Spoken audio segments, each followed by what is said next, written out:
Welcome to another episode of Indiana Politics. I'm Deb Chubb, and we are very delighted today to have with us Trish Whitcomb, who is a longtime Indiana Democratic stalwart and is now running for the Indiana State Democratic Party chair. So first, Trish, I want to welcome you, and I want to ask you, tell us why you're running and tell us more about yourself too. Well, thank you, Deb, so much for inviting me today. I do want to take just a moment to note the passing of former First Lady Susan Bai. Not only was she First Lady of Indiana, she was a strong intellectual powerhouse on her own, and she will be missed by so many of us here in Indiana. And of course, we all extend our condolences to the Bai family and just wish them well at this sad time. So I did want to say that. And it segues into I am from Indiana, and I am related to two former governors of Indiana. The first was James Whitcomb. You may have heard the poet James Whitcomb Riley. His father was friends with the first Governor Whitcomb back in 1837. And then my own father was a Republican governor of Indiana in the late 60s and early 70s. And Deb, the thing that I cherish very much is that he and I would have conversations about governance and politics. And at that time, it seemed like we both wanted the same thing, but we just had different ways of going about it. But the Republicans today, I don't think they are adequately funding schools. I know they are totally not about environmental protection. And I also know that they really don't have a lot of interest in making sure our local governments have the local control that they need. So I've been very active in politics all my life.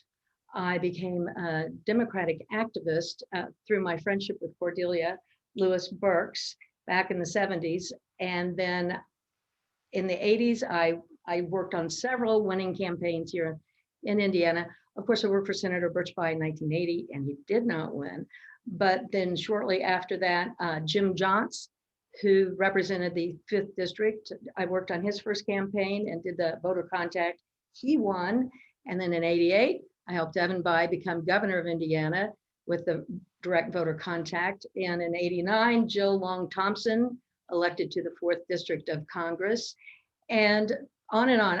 After I left Indiana, I worked in a national voter contact firm, and we did congressional challengers. And I'm proud to say that of the several dozen, almost 50 races that we did for congressional challengers, we won 37 of them. So I've done that. I've worked around the country. I was on the Clinton Gore Rapid Response Team in 92, and that was great. And I've done several local races. And then in 2010, I raised money for Bob Osley when he was on the ticket with Pete Buttigieg and Sam Locke and Bob Osley. And then after that, I think everybody, well, not everybody, but probably all of your viewers know that I managed Glenda Ritt's successful campaign in 2012. And she is the last Democrat to win statewide. Also, one more thing, in 2014, when I was president of the Indiana Federation of Democratic Women, we focused our attention on Melanie Wright, and she was the only legislative pickup that year. So that's my background. I've raised lots of money. I've done lots of message training. I'm a grassroots person, and I believe that that background and that orientation is going to rebuild the party in a stronger, better, build back better. That's what I want to do. That's excellent. And I know, my own experience last year working with the 29 outstanding Democratic women who are running with for the state legislature. You were there. You were there for all of those candidates. And that meant so much to me and to all of those candidates. The help that you provided was really helpful. Although we didn't get the outcome we wanted, we're all back in the fight, and you especially. And so we know we learned a lot last year. So tell us now, what do we need to do to get back on track as Democrats in Indiana? The first thing I would do as new chair would be to bring clubs, county parties, city parties, and some, of our counties, we have parties, and the women's clubs.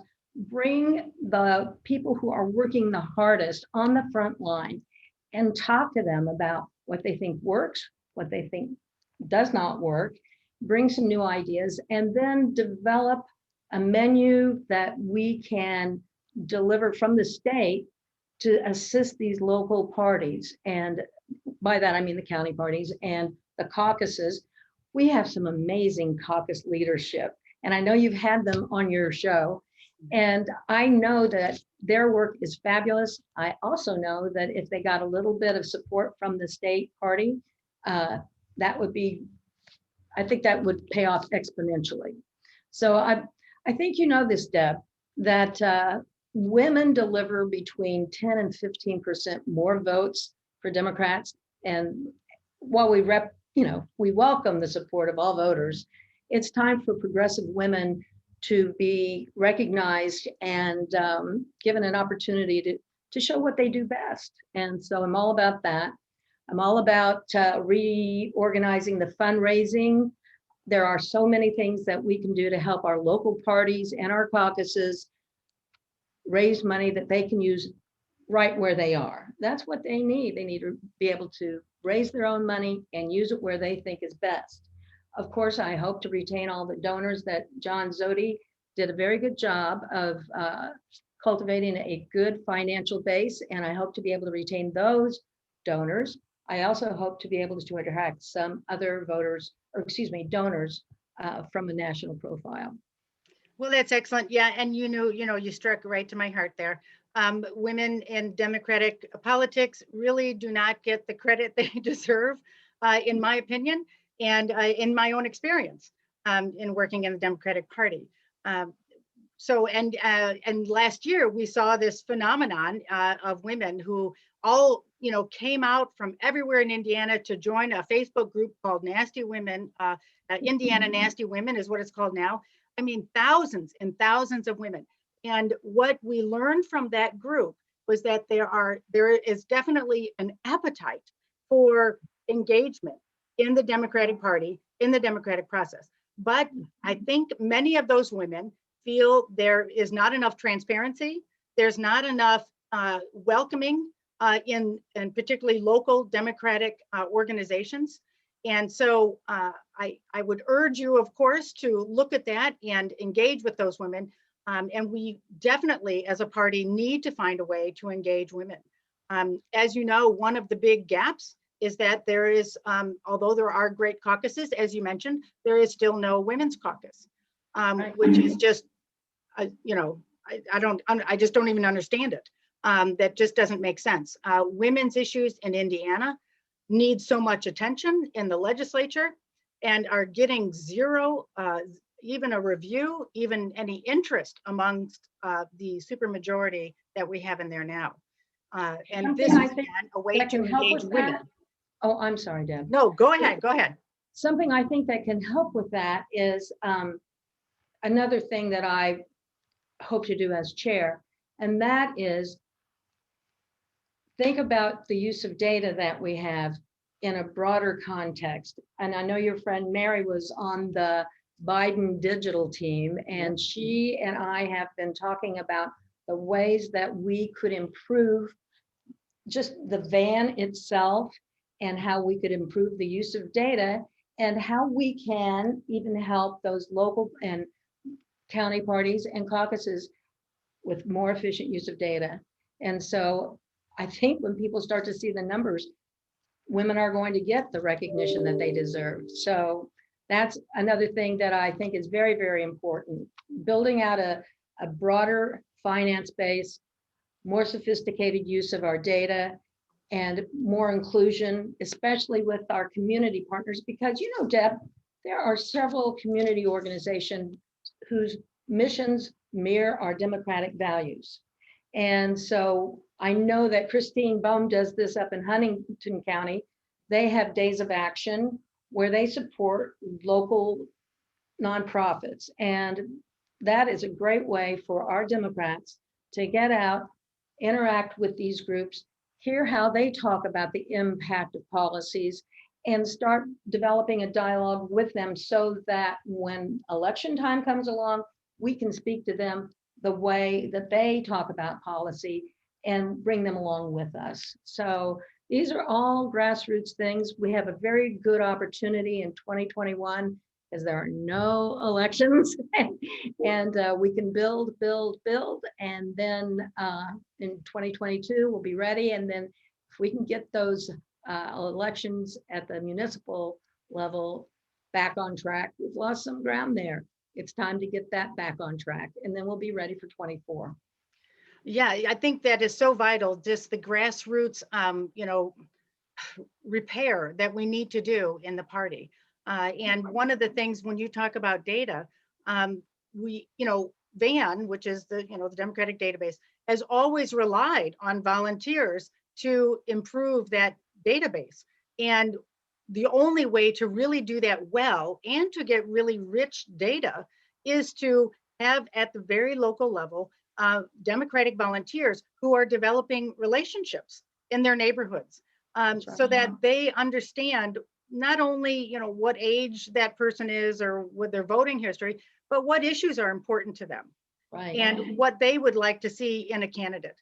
Right. So that's the kind of rich data that we could get if we had a terrific grassroots organization, and that data would so help the entire campaign for local candidates. Once, if they could reach out to people who they had good relationships with, and volunteers could provide excellent information about what issues the Democrats want to talk about, then those candidates would have a head start, and they would be able to reach out to those people, and they would welcome them. They would already have their issues articulated. So it's a great.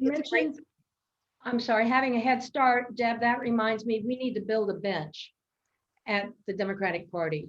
And that has been something, I'm doing an analysis of 2020, and I can tell you that I'm not finished yet, but there are many counties in Indiana where there was no candidate at the county level. We had, of course, Joe Biden and Kamala Harris at the top, and then we'd have our congressional candidates, and then we'd have our legislative candidates.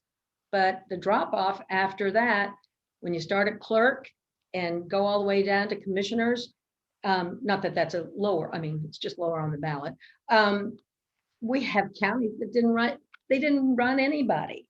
And you can't tell me that there's not a smart, motivated young woman or man in a community who would make a good candidate. But we don't have anything in some parts of the state to offer our candidates. And that's why it's so important to get our database ready at the VAN, like you say, help these county parties develop their own funding base so that they can tell good, well-qualified people, hey, why don't you be our candidate for auditor?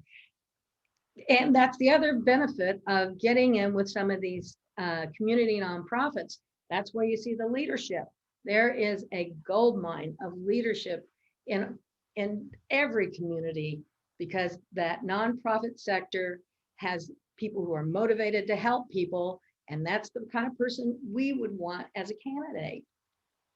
That's right. And you're so right that is another area that I hadn't really thought a whole lot about, but is absolutely true. I worked so hard to recruit women to run at the state level last year, and I worked very hard, and there was not any really similar program of recruitment at the local level, not that I saw anyway. So you're right, that is important. So I think local county organizations could build a cabinet of team leaders who were addressing those particular areas: fundraising, candidate recruitment and candidate support, community service, and community outreach, and a number of other areas, so that they could really have a deep bench of volunteers that would then, like you say, turn into great candidates for Democrats.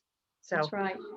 Deb, I have a request for your viewers, and that is, if the ideas that I've told you today make sense to you, and you think I should be the next state chair, please send an email to info@indems.org. You know, the state party has on its website a little place you click and go info, and then give me a copy so I can thank you for stating your support of me. And my email address is t.whitcomb, WHITCOMB .sipes, SIPES @gmail. Because here's what's my strength is at the grassroots, Deb, as you know.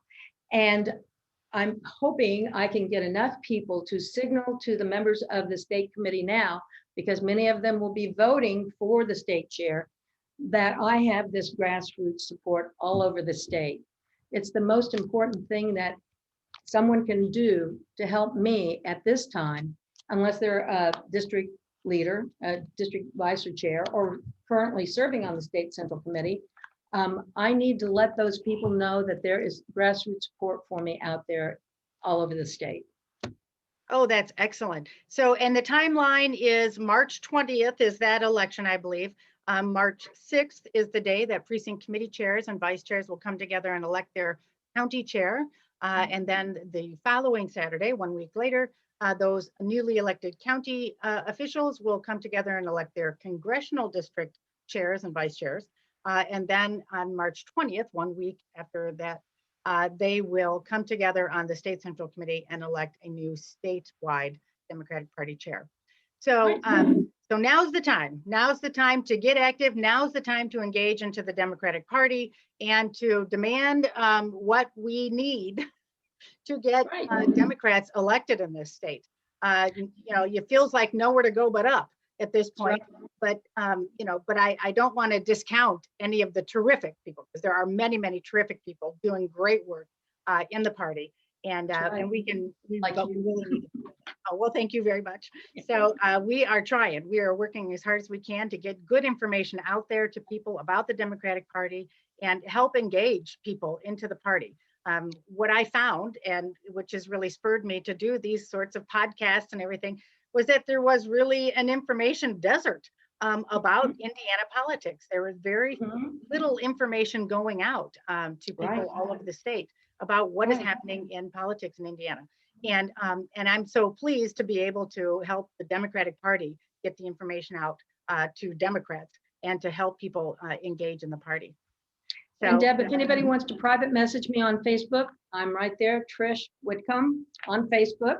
So thank you so much. I know your time is valuable. I have a phone call coming up, so I'm going to have to say goodbye, but thank you so much. And it's always a pleasure, Deb. Okay, great. Now, before you go, I always like to ask any parting words of wisdom that you'd like to share with us before we sign off. Don't give up. I'm sorry? Don't give up. We won't. We cannot give up. We cannot. So, all right, great. Thank you so much, Trish. It's so great to see you. I've so enjoyed getting to know you this last year. I feel like you're a great friend. And as you say, you're right there, and you are. You're just so accessible, and I've always really appreciated that. Thanks, Deb. It's so great working with you too. I appreciate it. Thank you. Excellent. All right. Until next time.